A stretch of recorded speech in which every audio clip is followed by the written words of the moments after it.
Hello everybody, so it's such a pleasure to be back at Roehampton University. I can't actually quite believe I'm here. So strange after graduating a few years ago.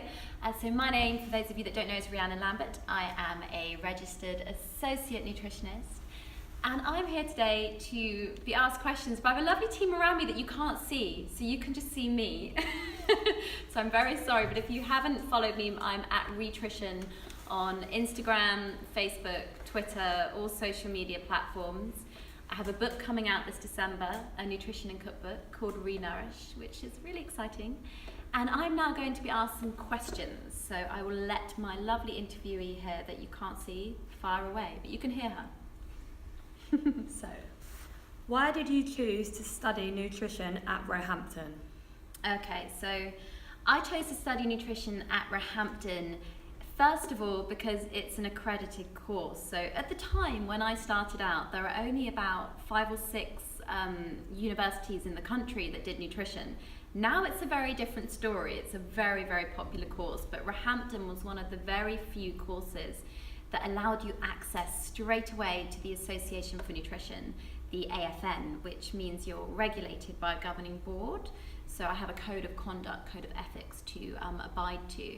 It's a very, very good course. And I lived in London, so I'm a singer originally, a soprano, and I've moved up to London at a very young age, about 16 years old. So I was working full time, trying to make it in the music industry, and I lived in Putney, and when I saw it was at Roehampton, I thought, ideal, this beautiful campus. I wish you could all see it right now, and those of you that actually aren't at Roehampton Uni, it's one of the most stunning campuses, and it's so close to Richmond Park.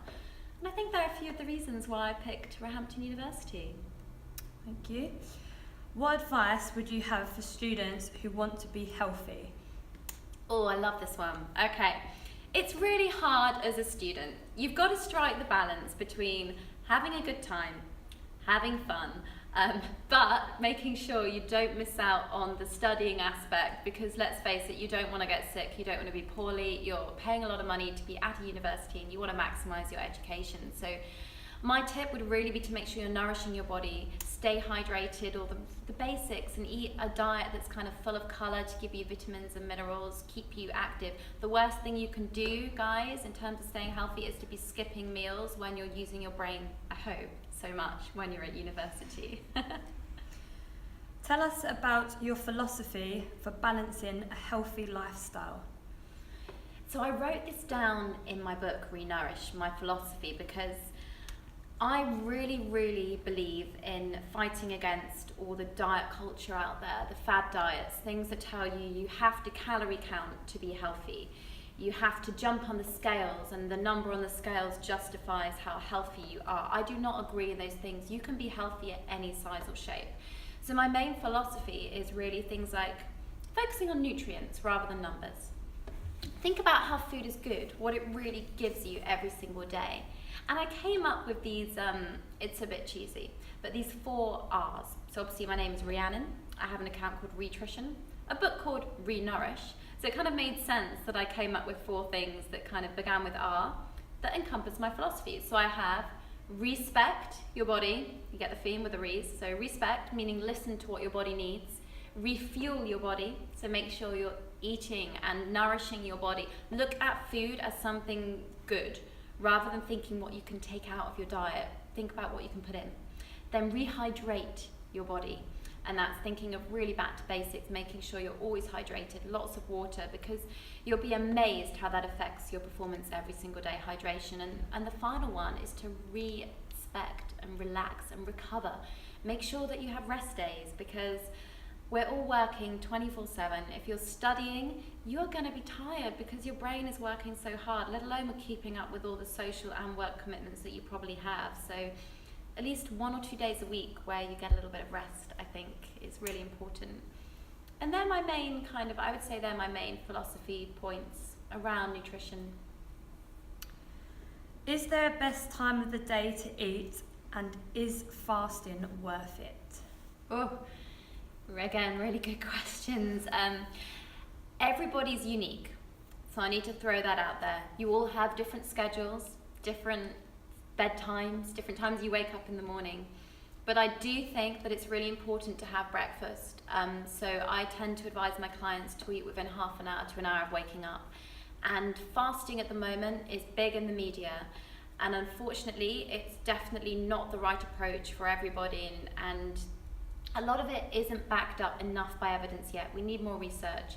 There are benefits that things like intermittent fasting, so not fasting all the time, but doing it occasionally, may prolong lifespan and can lead to reduced body fat percentage over time, but the verdict is still out there. And for lots of people, if you skip a meal and you're fasting, chances are you're going to be starving by the time you next have to eat, and you will end up overeating at the next meal.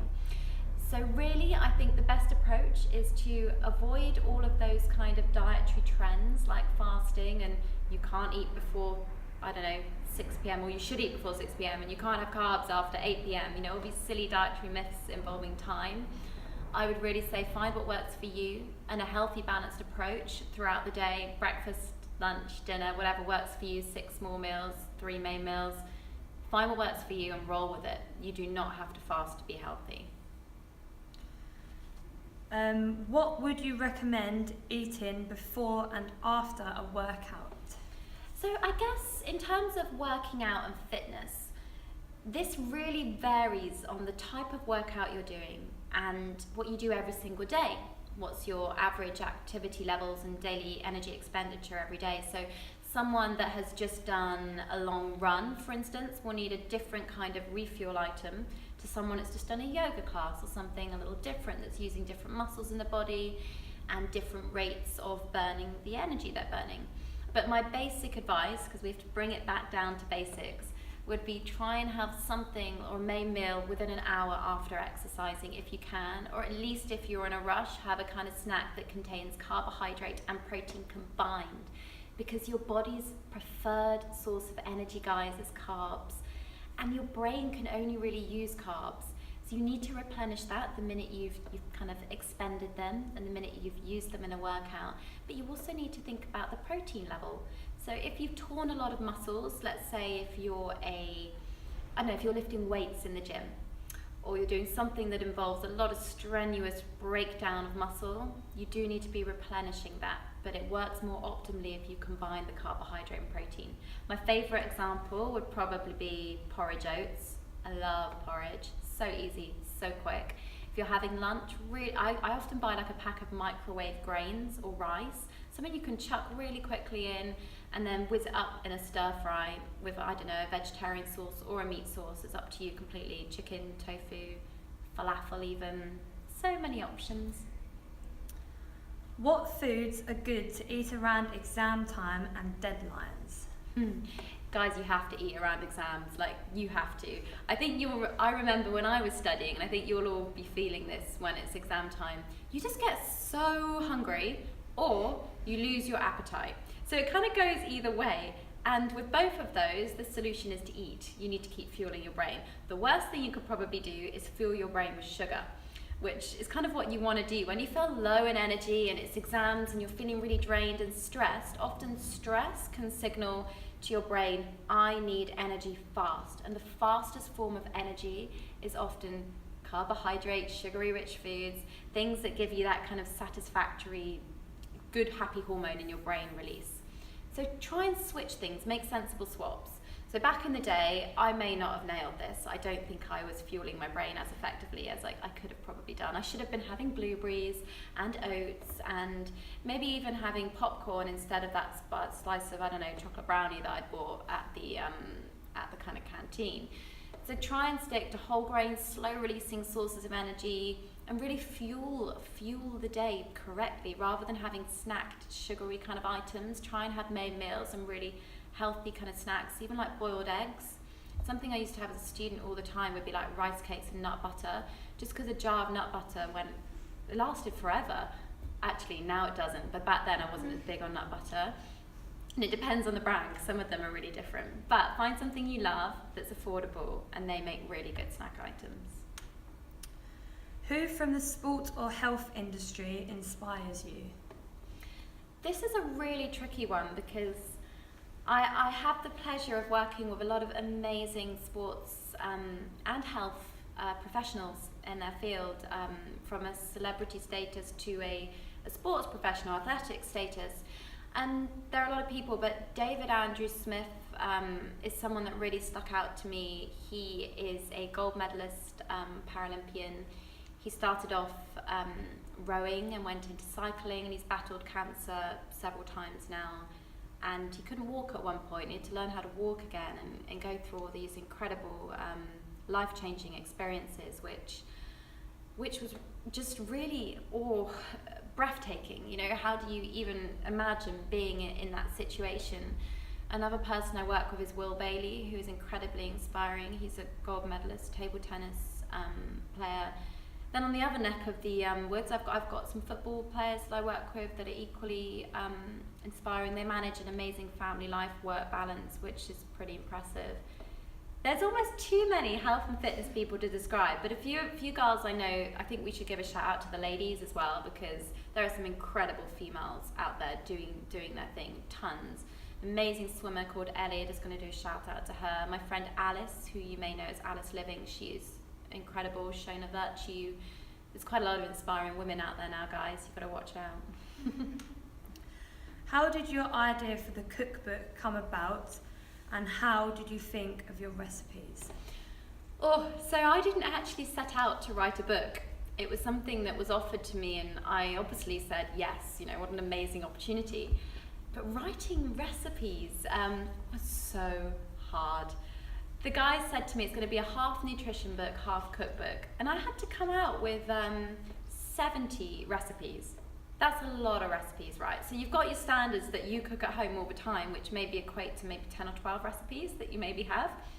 I had about 70 to formulate, and you have to recipe test things 3 times before you can even send it off with the book. And then my oven broke during recipe testing phase, so I had to hire someone to test my recipes for me because I couldn't physically cook, and the demand of food I had to do. But I think a lot of inspiration came from my clients and my experience on a daily basis. I'm often asked, you know, what meal should I make in the morning if I'm in a rush? I wanted things that are affordable to make, accessible, things that can be made really quickly. You know, I get home in the evening really late after clinic, maybe 9, 10 o'clock sometimes, and I haven't been able to eat because I've been back to back with clients.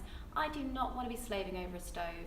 So I want quick and easy recipes that are still healthy and nourishing that I can literally whip up or prepare in advance. So I'd like to think the recipes are all coming from what I've had to face and different cultures, because I have the access in London, which is amazing, to so many different cultural backgrounds, and you learn so much. I mean, I've developed this amazing love for this Jewish bread because some of my clients bring it to me in clinic. I wish I remember the name, because with K. It is so tasty. And there's so many different things that I wish I could have incorporated into the book that I've now tried across the year. But in a nutshell, easy, quick, affordable, nutritionally balanced, healthy meals.